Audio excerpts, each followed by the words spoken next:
Irite te Aka Whai Ora kia āwhina kia tautoko i ngā tūroro Māori. Engari nei ka kore mātou e kite I tērā. The rug's been pulled out from under our feet before we've even had a chance to take a step.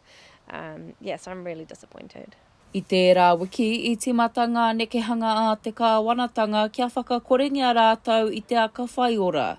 I raro e ngā āhuatanga nonoi I mua I te rongona o te tārai puinara o Waitangi. Yeah, I mean, I'm devastated about that decision. I think that, in both my mahi, I've seen the benefit of te Aka Whai Ora, and I think that we were just on, the very beginning of that hikoi of really having some rangatiratanga around the way that we design our services, what our services are about. It's pretty easy to see that the government doesn't want this to become something that's debatable, because no doubt Te Ao Māori would have a lot to say about it.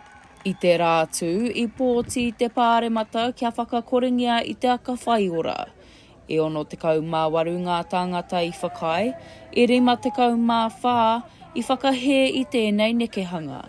We've brought up the point about the use of urgency. Begs the question, it's just been in urgency the whole time. So it begs the question, how much urgency is a government allowed to use? Because urgency is supposed to be for, natural disasters or big civil things, But here we've got a government just doing it for every decision. Ko tā te runanga o ngā mātā waka tetahi o ngā tōpūtanga e rongo ana I te pauri o tēnei panonitanga. He āwangawanga nui tēnei mā rātau nā runga no I te take, kua roa te wā e kite I ngā tukunga kino o te iwi Māori ki roto I ngā tatauranga hauora. Nā te whakakorengia o te Aka Whai Ora, a kene pea ka hoki atu ki ēnei āhuatanga.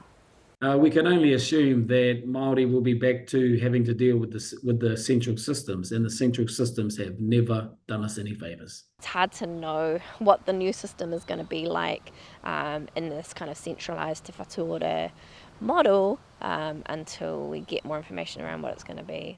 Kua pāhi te pira kia whakakorengia I te Aka Whai Ora. Nō reira, ko te tūmanako ka whakaputa te kāwanatanga I ētahi atu pārongo hei rongo wā, hei oranga ngā kaua nō hoki mā te anamata o te iwi Māori me o rātou hauora. Halle Taite-Pitama, Tahu News.